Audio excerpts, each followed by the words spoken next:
I think there's reason to believe that the John Martin film of the JFK assassination has been altered, and I want to go over the John Martin film story to see if there's any opportunity for that to have happened, or if there's any indication that that may have happened. And I'm going to be using Pictures of the Pain by Richard Trask, his chapter on the DCA film, which Martin's film was part of. And I'm not going to read the whole chapter, but I'm going to read some of it. While in the plaza area, Martin had spoken with a number of people, and this is probably how one of the local stringer representatives of Life magazine, who had quickly begun to canvass for potential photographers to use in their pictorial magazine, heard of Martin's film. When Martin arrived home shortly before 5 p.m., his son told him that representatives of the magazine had called and were interested in contacting him. Now, Richard Trask provides lots of footnotes, but he doesn't provide a footnote for this. We really don't know why Life magazine called Martin about his film. He pulls this out of his ass to say that it's because he talked to somebody in Dealey Plaza. But we really don't know how Life magazine came to know that he had this film, or came to get his telephone number. In 1979, Martin recollected that a man named Hirshhorn came out to his home. This is most likely Sheldon Hirshhorn, a freelance photographer whose work was often circulated through Black Star Photo Agency, and who may have also been helping out the Life stringers. Martin agreed to turn over his undeveloped film to Patsy Swank, Life's Dallas representative, who in turn gave it to Richard Billings, bureau chief from Life's Miami office, who arrived in Dallas late Friday afternoon and set up operations at the Adolphus Hotel. This undeveloped film was then sent to New York City for development and review. So, what this means is that John Martin never saw his film before he sent it off to Life magazine. Although Life magazine found out about and had acquired the Martin film, no law enforcement agency was aware of its existence. Now, he doesn't really know that. Trask just says that. Maybe some law enforcement agency did know about its existence, and we just don't know that they knew. It remained the case until the first week in December, when Martin was discussing the events with a friend who also worked on the 5th floor of the Terminal Annex building, Harry D. Holmes, the postal inspector who just happens to be Martin's friend and who was figured prominently in other ways in the assassination investigation.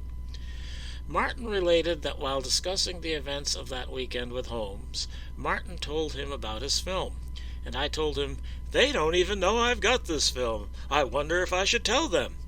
So he picked up the phone and told the FBI I had it. And this is from a telephone interview with Martin, and I can't find what this interview is supposed to be. In the text of the chapter, he does talk about an interview with a researcher named Hawkins in 1979. Maybe that's the interview, I don't know. On December 3rd, Martin was contacted by the FBI. He told the agent on the phone that he possibly had obtained movies of the Texas Schoolbook Depository building, and that he had given the film over to Life. On December 9th, 2 special agents reviewed the developed film in New York and reported a review of the film revealed no pertinent details which would aid Dallas investigation. On December 17, the film was forwarded to FBI headquarters in Washington, where a copy was made, and the original film was sent back to Life on December 22nd.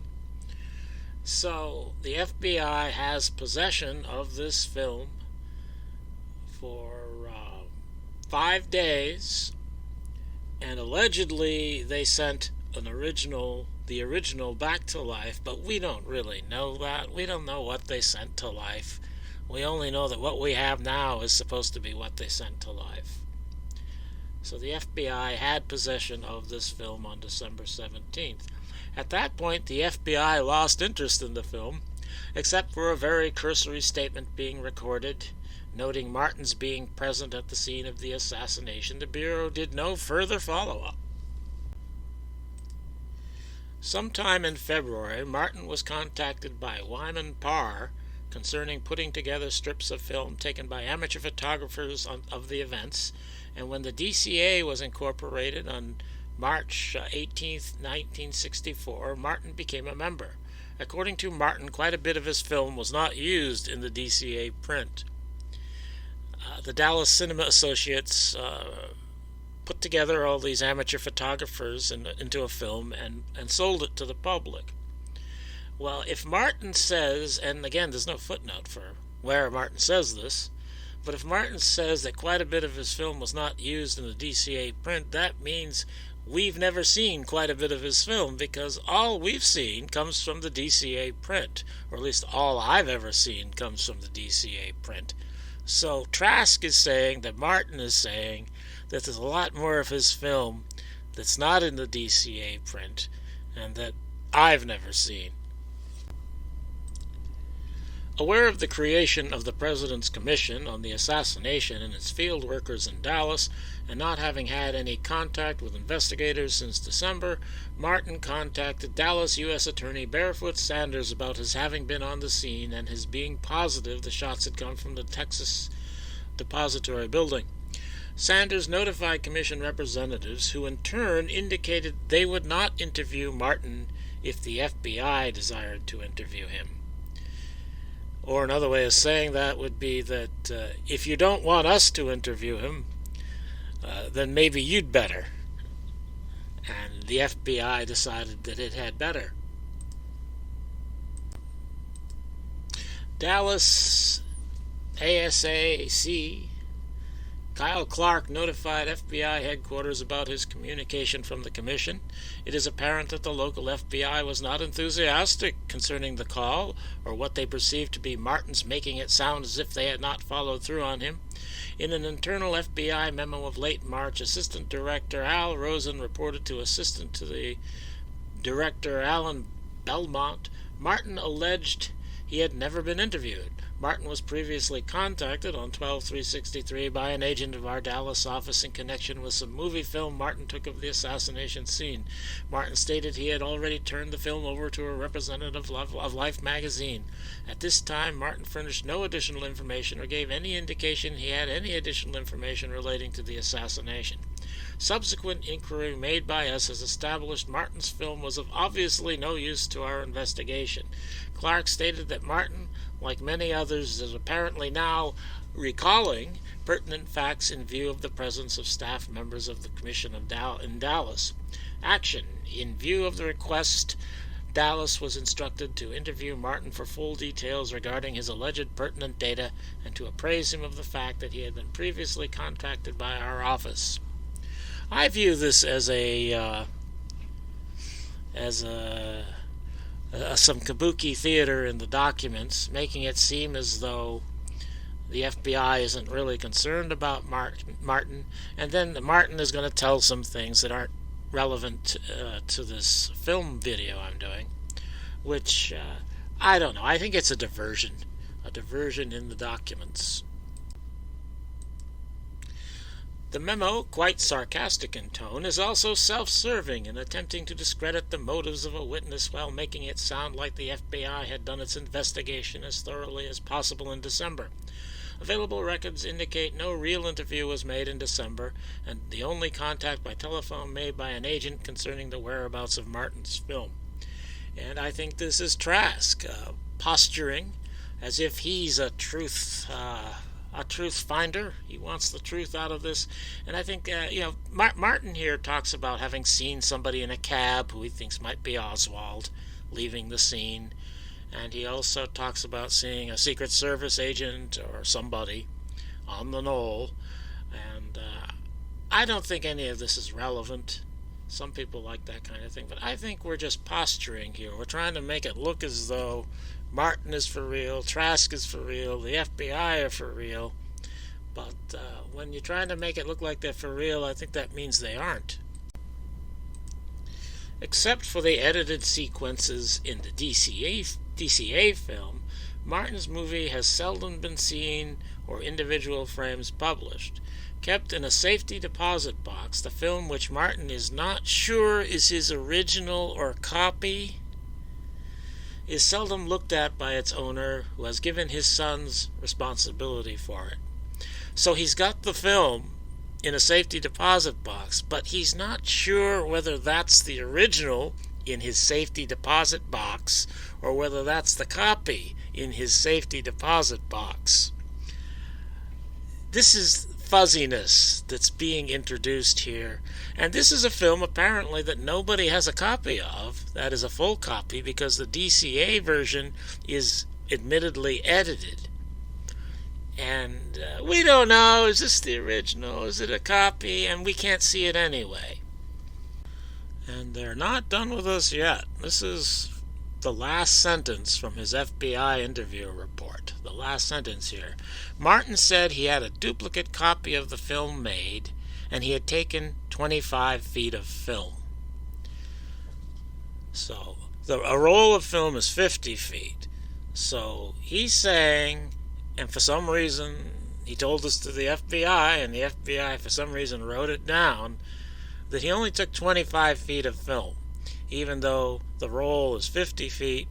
Now, in the way his camera worked, you would take 25 feet of film, and then you would have to open the camera and turn the film around if you want to take another 25 feet of film. But this is noted in the FBI report. And Trask also talks about this. Meanwhile, after phoning his wife from his office, John Martin returned to the school book depository area at about 12:50. By this time, he had used up the first 25 feet of his film roll. I turned the film over and tested it, and it seemed all right, and I put it back together, and I started taking more pictures, and I thought I had all 50 feet. Later, when at home, Martin took it out of my camera and came to find out that there was 20 to 25 feet left in there, and there was a crimp in the film. That's something I have never had an experience with before. So what he's saying here is, or what Trask says he is saying here, referring to some telephone interview that I can't identify in the part of his book I have, which is this entire chapter on the DCA films. What he's saying is that he attempted to take 50 feet of film, but something that had never happened before went wrong, and he only got 25 feet somehow. That's the story. And I'll just tack this on here. I'm not going to read it, but you can stop the video and read it, or do a screen capture and read it if you want to. It comes from the Garrison investigation. I don't know who's talking here. I can see I got it from the John Armstrong archive. But somebody, anyway, thinks there's some reason to think that James Powell, the intelligence officer who pretended to take a photograph of the Texas School Book Depository building, but who didn't really do that, there's some suggestion that James Powell has something to do with John Martin, apparently, but I don't know what that's based on. So, to recap, Martin never watched his own film until after the FBI had it for 5 days and Life magazine had it for 3 months. Life magazine somehow had Martin's name and phone number before Martin even got home on the day of the assassination. Trask says that Martin says that Harry Holmes had told the FBI about his film. The FBI says they possessed the original for 5 days, made a copy and sent the original to Life magazine, and of course you can trust the FBI. Life returned the film to Martin in February. We don't really know. Trask says that Martin says that the DCA version, the only version we've ever seen, has been edited. Trask says that Martin says that he doesn't know whether it's the original or a copy, which he has in his safe deposit box. Trask says that Martin says that he accidentally only took half a roll of film. This is a train wreck. Absolutely anything at all could have happened with this film. So the answer is yes, the film could have been altered. In fact, the story itself says that it was altered for the DCA film, and we've never seen the supposed original that supposedly might be in his safe deposit box, or maybe not. It's absolutely laughable, this story of the Martin film.